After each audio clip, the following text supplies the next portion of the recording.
Over, Martha. Okay. This is January We're getting cozy 17th, already. Yes. 1998, and we're going to talk to Maurice Noble, to Bob Givens. They're going to tell you how they got into the cartoon business and a few other choice stories.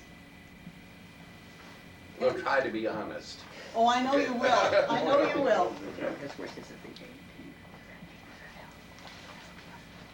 Well, you go first, Bob. I announced He's myself. bashful. No. I got into business in 1937 at Disney's. And we started Disney on Snow White.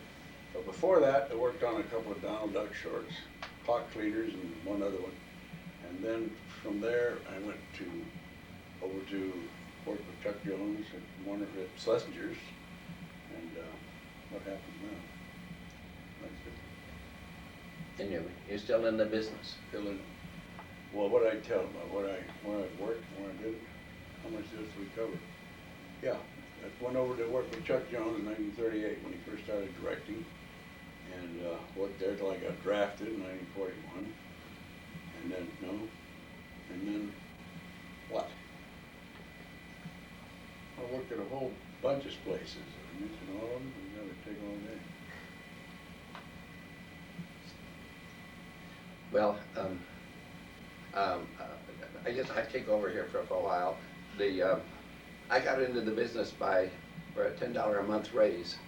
I was working downtown at Robinson's department store, designing everything for them, from windows to couturier dresses to sportswear to Elizabeth Arden beauty salon and so forth. And on my vacation, I went off to Disney's to try out painting backgrounds. And I was making $90 a month at Robinson's, and they offered me $100 a month at Disney's. So naturally, I took the raise and went out to work at Disney's, and that's how I got into the business, and have been there ever since. And very happy that I have gotten into this funny world of make-believe, and I will confess that right now I'm a little confused about where the business is going, but we still anticipate doing some wonderful cartoons, and it's such a wonderful, wonderful medium. It's the only medium that we have ever had where graphics move. You know, they started way out with the caveman. They put bison on the walls and all, and running along, and deer and all that, and then the Greeks did the guys throwing discus and all that in their statuary, trying to simulate movement and all that. And along comes this cartoon, and this is the only time that graphics can be put into motion. And so it is really a unique medium, and I really do believe it is truly, particularly the animation field is a truly American expression. I believe it is, as developed here and flowered here, and it's a medium for satire and fun, and also can draw tears. Just think of what happens in the Dumbo picture, in the little song where the mother sings to the little baby elephant. You know, everybody in their audience cries. I still cry, and so there's no limitation on the graphic side of of animation, and it's such a great field. I think we still can go much further with it than we are at the present time. It doesn't necessarily have to be a thigh slapper, you know. It can be artful, it can be abstracts, it can be educational, it can be geographic, it can be cover everything, phase of the human experience. And so I'm very happy that I have gotten into the business. Any questions? I'd like to ask a question to Bob Givens. My name is Betty, and I did hear sometime or other that when you were 9 years old, Bob, did you work for a syndicated newspaper, did a comic strip, is that Longer correct? than that, I worked for the Post Advocate in Alhambra. I used to draw a map for them every week. We'd take trips and I'd draw them map. I went in and I sold him that job. I said, you need something like Charlie Owens used to do at the time. And I did that all through high school. And then I worked on Charlie Plum's comic strip.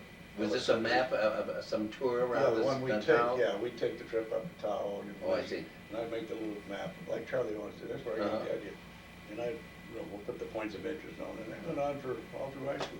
I guess you did that in addition to selling newspapers, which you bought 10 cents and you bought a pie Well, for that was yourself, earlier, is though, that? when I sold newspapers. I heard something about that Flew the too. Lang, I got a big.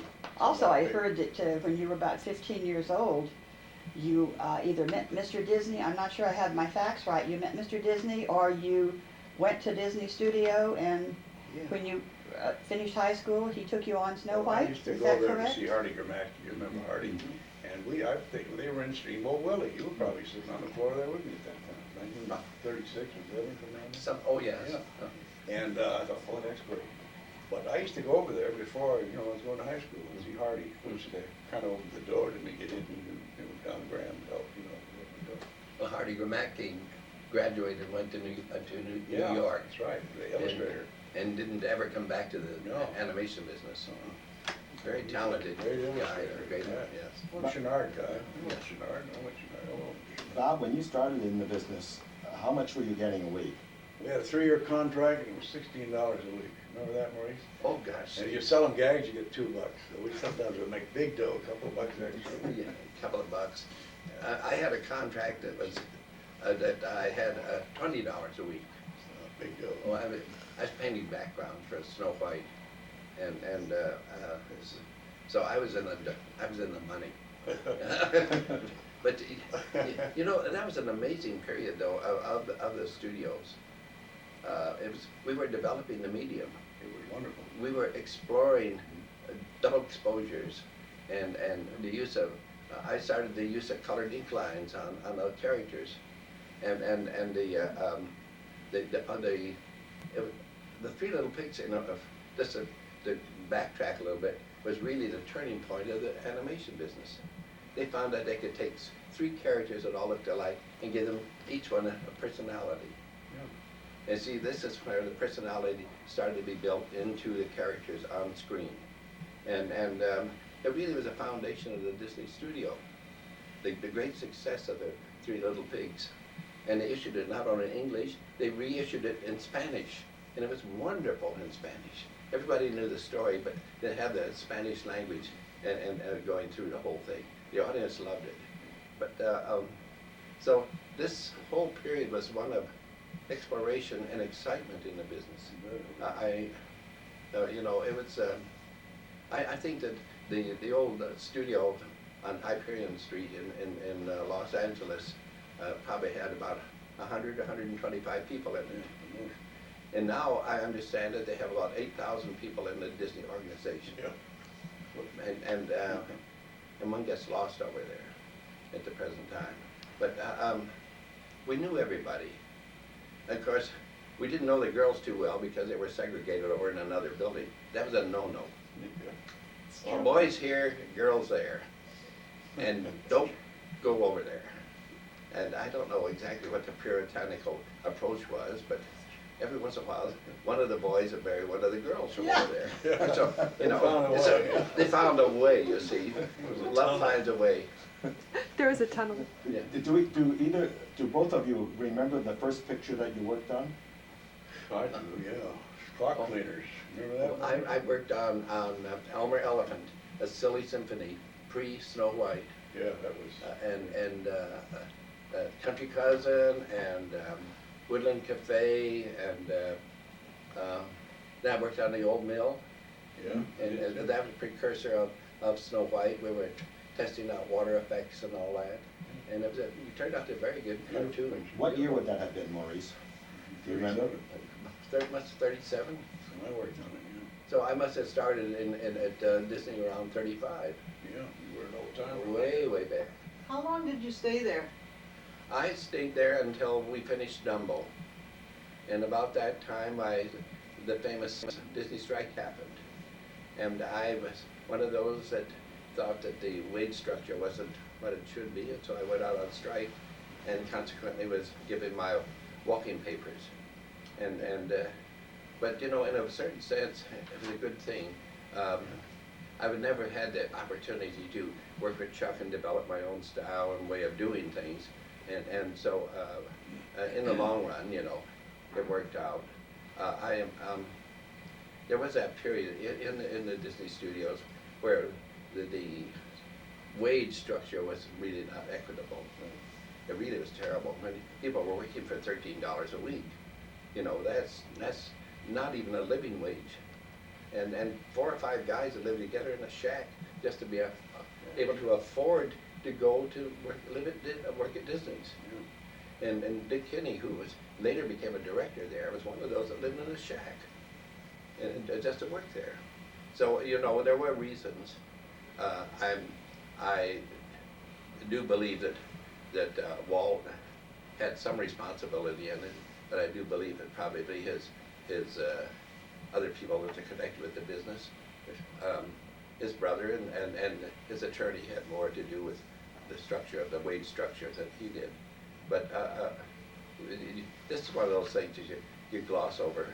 Walt is a great man, he had great visions, and I give him all credit, you know, for the things that he did in his studios. There has never been another person like him in the business. And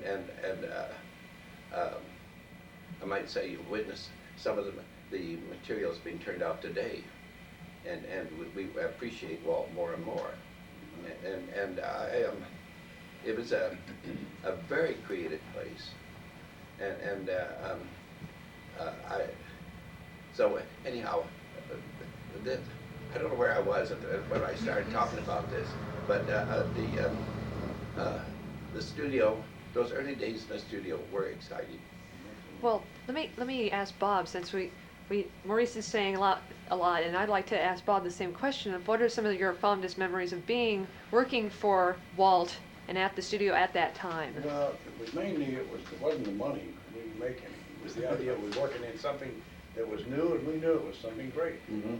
And everybody you go to work and you'd have a nice day, you know, whether it's raining or what, because you knew you were going to be surrounded by all that great stuff. And you couldn't help but get better just by osmosis. Mm-hmm. It was just such a great atmosphere. It was a renaissance is what it was. Mm-hmm. And we knew it. We went to the premiere, and Walt was worried because he didn't know if he was going to go or not. And he looked down the aisle and he saw Clark Gable crying. He knew he had him. You know. That's how touch and go it was. It could have flopped. You know, remember we went there and we were sitting there in a pool waiting to get the word that we're all fired. And it wasn't so. So Walt was a great gambler. You know, he had a chance to take. Well, they all were. That's why these singers were good. I think you touched on something there, that in those days, the movies were made, they gambled. Walt gambled on his feature, and DeMille gambled on those big pictures he made. And all the big other directors gambled to create something. Now it's corporation art. We decide how much you're going to put in this, and this for the result. We have analyzed the audience, and they're going to cry here, and they're going to laugh there, and they're going to get sexually aroused there, and so forth, so on. And this is all put into the picture. So much of this, so much of this, so much of this, and then we do a sales job and push it out on the public. Not in those old days. We gambled and we made a big picture. That was the whole reason it happened, because we'd had like today with the suits running everything, nothing would have happened. Mm-hmm. They tried it, remember? Selzer tried it, and all of them got shot down by the directors. Oh, yeah. They said refused to go along with it, otherwise we'd have been in the same boat 50 years ago. You know? I do feel that just along that line that the success of the kind of Warner Brothers classics, they didn't care what you made as long as the audience liked it and it came in on budget. The creative staff was left alone. And Mr. Selzer didn't know what was going on down the hall. And he couldn't quite remember the name of everybody's name. I don't know what he called you, but... He called me Tom Gubbins. He never did know my name. I called him Bill. And he called me... years as went on. He never knew who I was. He called me Maurice. Yeah, Maurice. As Maurice. Yeah, Maurice. But you know, he left us alone creatively. Oh yeah, Leon even more so. And so this was a secret of a lot of those great cartoons. Exactly. You didn't make any money, but you were left alone to be creative. That's right. It was worth more than money because you had fun doing it. You know? And enthusiasm is the essence of it. That's why they were so good. Now they tell you got suits that tell you how to draw the elephant, like the elephant gray or pink, or whatever it is, with zero, with computers. Yeah. Terrible. Back in the naturalism, shadows. Maurice, did you work at Leon Schlesinger's as well? I came in there just after Leon sold out to Warner Brothers, and Mr. Selzer was put in charge. Yeah, 45 or 6, I remember when you came in there. You see, I came in there after I got out of the Army. I was in the Army for about 5 years. Yeah, me too. 4 years and 8 months. Oh gosh, it was a long haul. I never thought I'd ever get out. When I got out, I couldn't believe it. I used to dream I was back in the Army. When I was in the Army, I used to dream I was out of the Army.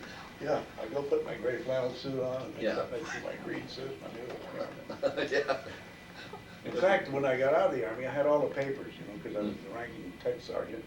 And I got sick that day because of the shock of getting out after all these years, so I almost didn't make it. None of us almost got out.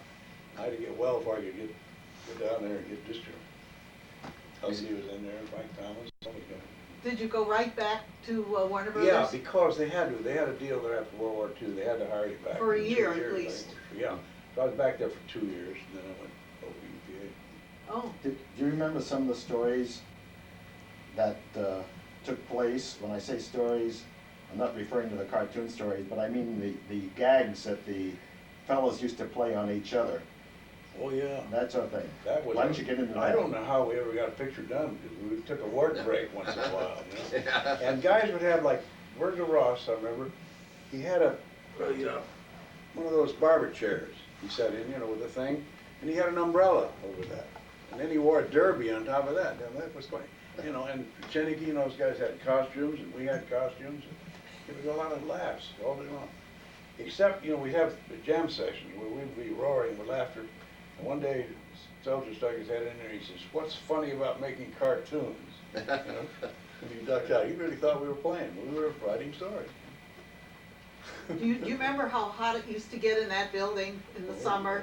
I'll say. It was We'd go to just- Laguna every payday. We'd go out the window and go to Laguna. Do you remember one time it was so hot that one of the assistants took all his clothes off, worked in his shorts? Do you remember that? Oh, yeah, that was a heat wave. Was that Murray Hudson? Sounded like I Murray, think but so. yeah. He even taped animation paper to the bottom of his feet. He took all his shoes and socks off, and he's sitting in his shorts. It's the guy that used to sell his paycheck. Yeah, he used to Raffle raffle off, his Double paycheck. his salary. But the answer, you gotta stop it because you're not working. He's just selling tickets. I used to buy a lot of, I won one time. He was doubling his salary. This guy making $6 a week, he was making 12 or whatever. He was raffling his paycheck. Yeah, every selling his week. paycheck. Well, there is a wonderful story about Harry Love, who worked at Warner Brothers. He started in New York City in one of the cartoon studios there. And if you had to pay to work in the studio, you were so being trained. So one day the boss called him in and said, "Harry, you're getting so good you could work for nothing." I celebrated it. Yes. Yeah, that's funny. They did, they charged you to learn the business those days, $10 a week, I think, and you got good enough, you work for nothing, then you got another 5 or Yeah, something. yeah. It was like Well, going you to said college. you got, what, 15? We got $16 a week, 3 That's years. in 37? Yeah, Well, Lou Irwin started in 36, and he got $6 yeah, they were guys making till $6. he was there a month, and he gave him 12. Yeah. And animators would be there for 10 years as B animators doing A animation. That's how they got around paying you. They found a loophole. It took them, one guy, I think it was one of Frizz's animators, it took him 10 years to get to be an assistant or an animator. And he'd been doing it all the time, for less money. That's how they worked it. They kept it out. And some of them were turning in extra footage under the table. That's how they made more dough. Was Fast animators. Well, it was kind of a carrot system. Some of the upper echelon were paid very well. Yeah, what Yeah. to work for, and you never made it. The king of the mountain stuff. Nobody Yeah. ever got to the top. Disney's did the same thing. They had their 900, and that's what to shoot for. Yeah. Nobody ever quite made it to the top. Some were making $13 a week, and others were making $300, $400, $500, $600 a Or week. 600, Babbitt. God, your sister You see. making 30. Yeah, the head animators had horses and racehorses and yachts and stuff like that in those Depression days, and the rest of the guys are walking to work. Yeah.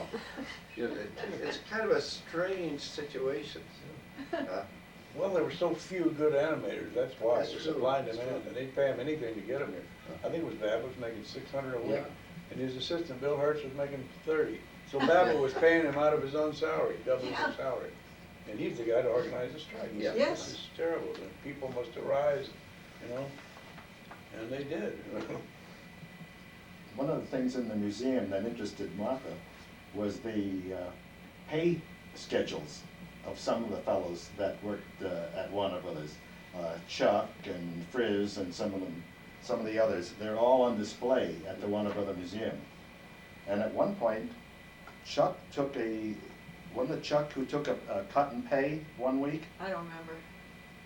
One of them, one of the big directors took a cut and pay. We don't know why, but he did. Well, there was rumors of strikes, I think that probably had something to do with it. They were kind of, helping out. Mhm.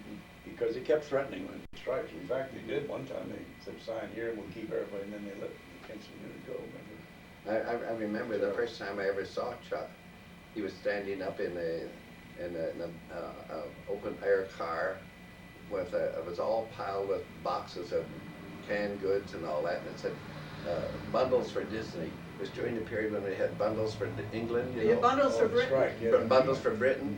Well, they were bringing bundles for Disney over to the strikers.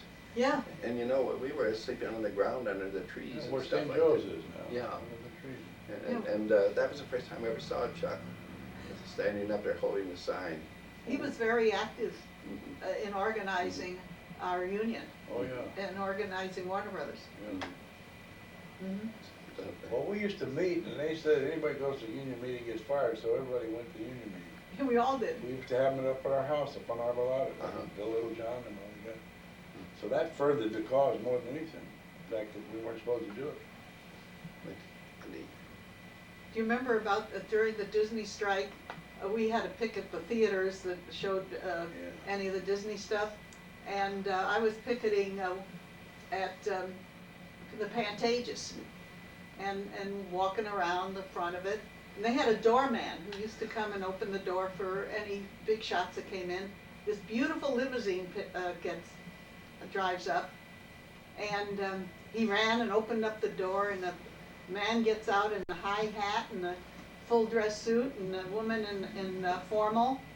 And then the chauffeur got out and handed them a picket sign. It was Steve Busestu and his wife. Our leader. I was driving the car. Was it you? Yes. That's funny. Was it you? They had my big old open air Buick. Yes. Oh. That was for the Reluctant Dragon. Was that what it was? Uh-huh. I don't know what we were picketing. The Reluctant Dragon, that is really something, because that showed all the workers at Disney how happy they were. Mhm. We had a big dragon made out of several 5 or 6 sections on poles, and they would walk along and articulate it this way, you know, and back and forth in front of the theater. And Pantages were delighted to have us there. We were attracting so much attention to the theater. Well, we were the East Coast representatives of the strike. I was already in the Army, and we had our picket signs there on the post, you know, supporting did? the local out Oh, here. you did? I didn't know Yeah, that. we were back at Fort Monmouth there. Lou Irwin was there, and Herb Spector, and Herman Cohen, and we got to be in our picket signs. The major said, "You can't do that, guy." Never stop it. I didn't know that. Yeah, it was just a gag we did, you know, we didn't think it was funny. The Army's non-political.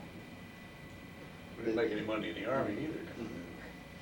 Our whole life has been underpaid, overworked. Well, to go back to the old the studio there at Termite Terrace, and then the old Warner studio on Van Ness, it was a great old building, Still there. and it had a great big wide hall, and for those that worked there. And remember, about 4 or 5 15-watt bulbs down the middle. You came in out of the bright sunshine, it was just pitch black, like Yeah. a tunnel. Like a coal mine. Yeah, the eyes had to get used to. And my room was clear at the far end, you know, it was half a block. I had to grope my way all the way down there and finally get my eyes accustomed to what was around about.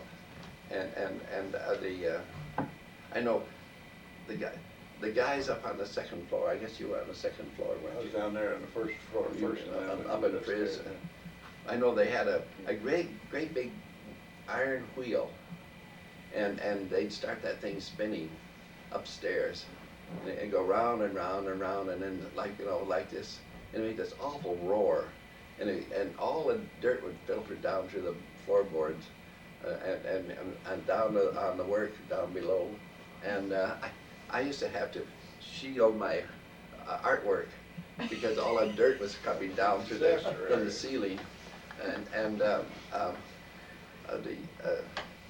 I wasn't in on many gags because I was too darn busy. But I do remember that Benny Washam, who incidentally was the first a partner of Bob Wyan, who has Bob's Big Boy, and the little figure with the checkered pants is Benny. Yeah. That's Benny. Sure. He drew a picture of himself and put it out in front of their first hamburger stand to advertise their Bob's Big Boys, but Benny loved to cook, so in Chuck Jones' unit, every once in a while he'd say, "I'm going to cook this Saturday," and he'd go around and get a buck from all of us, and then he'd make a big stew pot, and you'd get a hunk of meat and vegetables and French bread and all that, and make a salad and all that, and then we'd all have a lunch in the corner of the animation unit there once in a while. He was a great guy. There were some characters there. You remember Ken Harris? He used to sell cars. You know? Yeah. Oh, He God. had so many pink slips going. Sacramento wrote him and says, "Are you a dealer?" They thought he was a dealer. I bought a car from him. What's a great price? I think I got paid for a ride. I thought it was a great price, $600 for that '38 convertible. It was a good car. And he had pink slips all over it, and they didn't know. They said, "Oh, you had to be a dealer. Nobody was selling any cars." He was selling cars all the time. All the time. And, The other guy and was selling a check. I'd watch Ken Harris go out to the parking lot, and he had a ruler. And if the car wasn't exactly level, he'd make some adjustments. So, He parked a if you mile came away in- from the studio to keep getting mud on it. yeah, he'd park way over, so no people would bump into his cars. I unfortunately bought a vacuum cleaner from him once. Oh, you know what was Oh. funny, Maurice, speaking of cars, was Ted Pierce's old convertible. Oh, yeah. And he would smoke, and he'd put the cigarette out and throw it in the back seat. So he went to sell the car one time and had 1.5 foot of cigarettes on the back. In the back, and the guy said, "My God, what is it?" You know, "You were gonna sell that car." He says, "In perfect condition, but it's got that much cigarette." Pierce was a character, I tell you. You know, he had been the research guy for the Mutiny on the Bounty book. He's the guy that researched all that stuff down in Tahiti. Well, he went to Tahiti and got stuck there and couldn't get He home. went there to get away from his ex-wife, and she followed him and caught him. He started to draw pictures and cartoons for the tourist trade there. That's how he made enough money to get home. Yeah, well, Chuck, you know, used to make a living when he was a kid as a caricature down at the Mexican Alvaro section. Street. Alvaro Alvaro Street, Street. yeah. Dollar a caricature. Uh-huh. The great Chuck Jones was making $1 a piece. In the lean times, he did anything to make a buck. Yeah, Chuck also started as a cell washer in the business, did he Well, not? most of them did. Babbitt and all of that. Joe Barbera. Barbera was a bank teller in New York. And these rich animators used to come in and cash your check. And Joe said, "I'm in the wrong business." I think it was Harry that got him into the cartoon business as a cell washer, $6 a week or whatever. They all started at the bottom and worked their way. Now they start at the top and work their way down. And how they wish they had all those old cells now. Oh, God, they threw away tons of. Fortune. Yeah. They used them until it got so scratched, from the ink line that they couldn't use them anymore. And I don't know how many times we could use them. We over used and them over about again. 6 times. 6 times, was that it? And sometimes when we were inking, our line would go right into the old scratches, you Uh-huh. know? And then, okay, throw it away, get a new one. High text. We drew on both sides of the paper in those days, remember that? Yeah. Flip it over. Leon said, "Use the other side, it's perfect good." And little stubs, he'd give you pencil lengths in there. Yeah. I don't know how they ever made all those great pictures. They had no money to make them with them. We didn't do any time working on them. I don't know how they got done. The creative personnel were left alone to be creative. And they were all right there in the same place, which is nice. Now we are 8,000 miles away. Some guy over in Hong Kong or Taiwan. Mhm. And they make the color characters with computers now. Let's not I use think that it's word computer. today. Yeah. A computer is a very interesting instrument. Yeah. And you can do a lot of, for instance, testing your animation on it. You can look at it and test it and so forth, so on, and see it right away. And that's great, because then you can judge lengths of scenes and so forth, so on. But when they start computerizing the animation, they computerize painting the backgrounds, computerize painting the cells, computerize so forth, so on. All it becomes lifeless.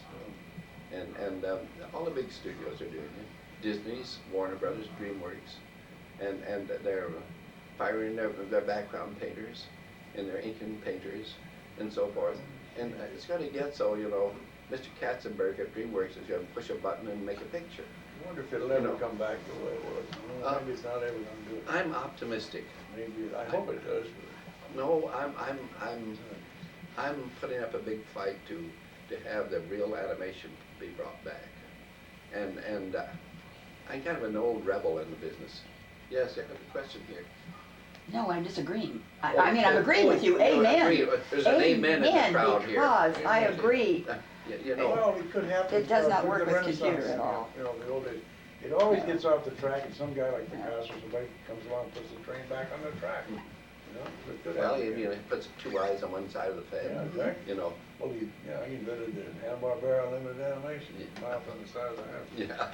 yeah. Can What? either one of you or both of you look forward and kind of predict as to the future of animation? What comes after computers? Yeah, the life after computer. Are we going to go back to the old style of making the cartoons? Well, it's something kind of interesting that way, Saul. I talked to a guy that manufactures computers. He says it's cheaper to do it by hand.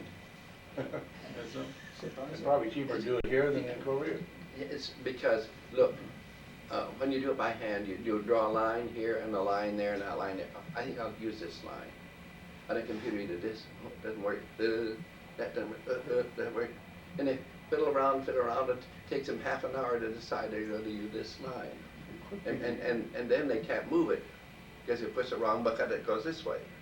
You see? So the hand-drawn material, visually, you can see what's happening almost instantly, you see. Maybe it's infatuated with the robotizing of the human race. Maybe they all dreamed of making robots out of it someday. Well, I really do think it's part of our impersonal civilization that's developing. Yeah. You try and get a live voice on a telephone now. Oh, God, yeah. You know, you want a business What's call. that? Push one. Push button 1, 2, 3, 4, you know. I recently had an occasion at Disney trying to get in touch with somebody. And I was getting canned voices all the way along. And I tried and tried and tried. Finally, I don't know what I pushed. A human voice came on, and I said, "You're live." She said, "Oh yes, I'm a live wire." It turned out to be a very nice gal, secretary. I don't even know who she was. And so she said, what's your problem? She said, let me take over here. And I waited and waited. She came back and she said, "Mr. Noble, I'm only getting canned voices." She said, "Now here are 2 private numbers. And don't tell anyone where you got these, but here you can call this number." Which I called a number and got a very sedate secretary. And she listened to my problem. She said, "We will take that under consideration," or something like that. 2 days later, I get an answer. You know, but no, I think this is really one of the big problems that we're facing today, and it's not only in animation; it's in our whole social structure. We're teaching kids to run a computer and not talk to each other. They're a computer, and they're not forced to, say, stand up in front of a class and read their homemade essays. You know, you used to sweat when you had to stand up in class, but you got a reaction from the audience that way. Now you get a computer and you say too many misspelled words and et cetera, you get a C minus. And there's nothing to do but a bunch of keys in front of you. You know, and you see, if we stop having human contacts, our civilization is going to be cold and impersonal, And I think that's part of the frustration That's of what it the is with the road rage and everything. road rage Bugged about something. and shooting people and all this. Yeah. People are mad. Contact anymore. They're not.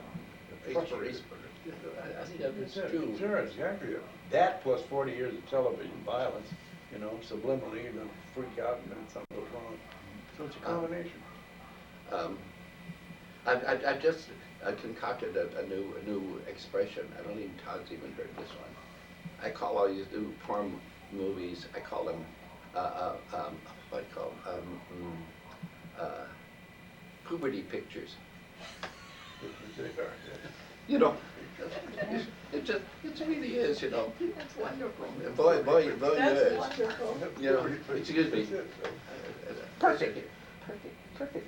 But you know, I went to the, I know we're getting way off the subject of animation here, but I went to the final evening of the American Film Institute showing a couple of months ago. And they showed the last cartoon made over at the Jones Cartoon Studio, directed by Steve Passati. And it got a very good reception. The Bird, Father of the Bird. And then they had announced saying they're going to turn back the clock 20 years and have a cartoon before the feature. Well, after we got, and it got a good reception. Then the young director, very well known, I can't even remember his name, announced he was going to show his picture and so forth, so on. And the picture started. You know, it was a pure porn. And I was so furious to think, here's American Film Institute to develop young creative directors, and they show this as a final picture of their film festival. And you know, Steve was sitting next to me with his girlfriend, and he leaned over to me and I said in my ear after this pornographic picture was, the credits were rolling up, well, how did you like it? And I said in a big loud voice, I liked the cartoon! That's right, that was the best part. Like this, you know. And so immediately we got up and left before the lights came on, you know. Lights stood up, and as we started to go back, we were sitting right in front of the people that made the picture. You know, well, it's a good thing. I don't blush easily. But you know, the thing that infuriates me, that here's an institute that would show that as their final film of their film festival. Yeah, so that's You see. why we've sunk, yeah. You know, but I mean, this is part of the overall picture. Gosh sakes, Yeah. are we getting preachy here? What's the matter with it? What's terrible about it is the insensitivity of it all. You It think is. it's fine, you know, what's wrong with the toilet humor and all that? Well, yeah. yeah, everybody does it, you know, that's the, you know. I have a question That's for the both of scary you. part. Okay, I'm sure that a lot of people don't know how the voices were formed. Now, you just didn't say, we want you to sound like such. Did Mel Blanc create the voices for each character? How did that come about? Did them all, that's what. I think that'd be interesting for Important people. design element, the sound, the voice is what set those personalities, more than the drawing or anything else. Like the Maxwell he did Oh, yeah. for Jack Benny and all That's that? what did it. Yes. I mean, anybody can make a drawing, but this personality is established by the voice. Most important sound, most important design. Mel was an amazing man. He could put such a character into each one of his of the cartoon characters, and he would have to record this voice and then talk back to himself to respond. It would feel like he was talking to himself. You see, and to create jump from one voice to the next to the next to the next, and be able to put personality into each one. You know, Daffy wouldn't be really Daffy without that voice. And Bugs, you know, smart ass Bugs wouldn't be Bugs without that voice. And Pepe Le Pew wouldn't be Pepe Le Pew without voice. Important, you know, And you see, it's a cartoon is such a weaving together of so many talents. You know, we had to have a writer like Maltese and Chuck's drawings and my layouts and Phil DeGard's painting and Ken Harris and Benny Washam and Lovatal's animation, you see, My character. and all the characters and Bob's characters, and then you see it all goes together, and the it's many talents. Look at Mel Blanc, and I look at the sound effect of Treggs Brown and the music, what Charles Stallings used to put together. More that big orchestra. And yeah, you know, this, in a certain sense, the animation business is very hard on the ego. You know, you get one title that goes this way, and that's it. I mean, you see, but they remember Bugs or Daffy or Pepe Le Pew, you see. And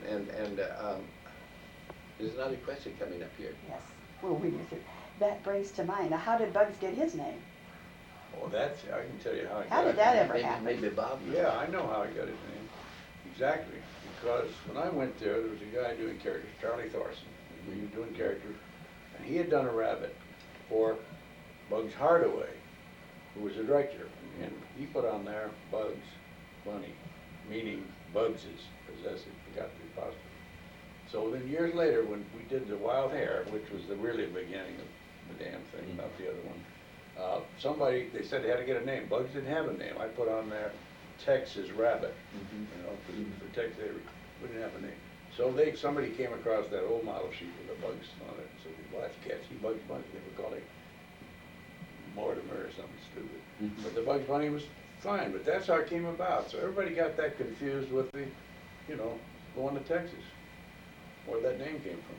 And of course, Mel based that character on Arnold Stang, a Jewish comedian from New York. Remember Arnold Stang? Right. He talked like that. You know, what's that guy? And so that's how it all came together. And it was Tex that started the damn character. I don't care who says anything else. It was Wild Hare where it started, you know. And then those guys developed it, the directors, they developed it. Tex started it, he's the written creator of it. Then you did the model sheet I for did him? also. Is that Tex, right? Mel, and I that created Bugs Bunny. And That's the way it happened. And I don't care about that other rabbit, which was Bugs Bunny. It was Woody Woodpecker and a rabbit. Yeah. Mel, that's what Chris called it. That wasn't Bugs. Well, it wasn't. And what year was this? 1940. We did the picture in 1939, and it came out in Came out 1940. First nomination, first Oscar nomination we ever had, I think. What was the name of the film? Wild Hare.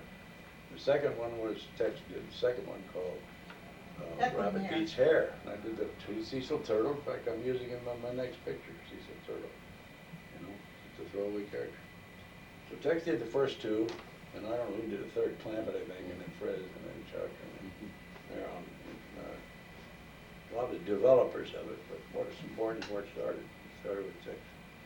Maurice, going back to what you just said about how each one in the studio interacted with the other, that it was really a team effort to put a picture out. Don't you think that because of the way these people worked with each other during the day, it was responsible for the long time friendships that they had with each other? Oh, yes. Because it seems to me that the people in animation, as long as they worked in the same studio or lived in the same geographic area, were very close with each other. Oh, yeah. It was a well-rounded group. Exactly. Well, that's very true, and I think the people that work in the industry are interesting people, and not only that, they're young in heart. This has a lot to do with fun, it. and that's what it makes us live long. Yeah, we Mentally active. I think the people in the industry enjoy life, and it has a lot to do with our friendships and doing things and so forth. It's like any other, particularly in this business, you admire each other's skills.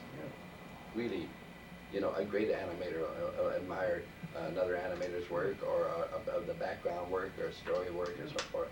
And because we know that what we do wouldn't count to anything unless it had that guy and that guy and that guy. Right. They're all supporting Team each effort, other. It's yeah. a team effort. And so the spirit did develop. Yeah. They got the same team effort now. You gotta go to lunch with the director, or you're on your way out. You know? Yes. Those days they went because they liked to go to lunch together. Now it's kinda like a demand performance. You demand performance, that's true. But that was what, you hit it right on the nose, it was that working together and, you know, mutual, not a competitive thing, but it kinda working together, you know, this is nice, you try to bring up a level. I know I've seen animators saying about another animator, gee, that was a great scene, Yeah.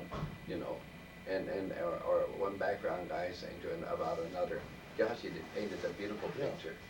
You know, it had, you know. That reminds me, Maurice, of one very funny incident we had and I worked out at Patty Freeling. We did a series called Dr. Doolittle. So some animator had animated Doolittle walking off in the distance. He did it correctly, logically, but the guy had a limp, you know, there was something wrong with an optical illusion.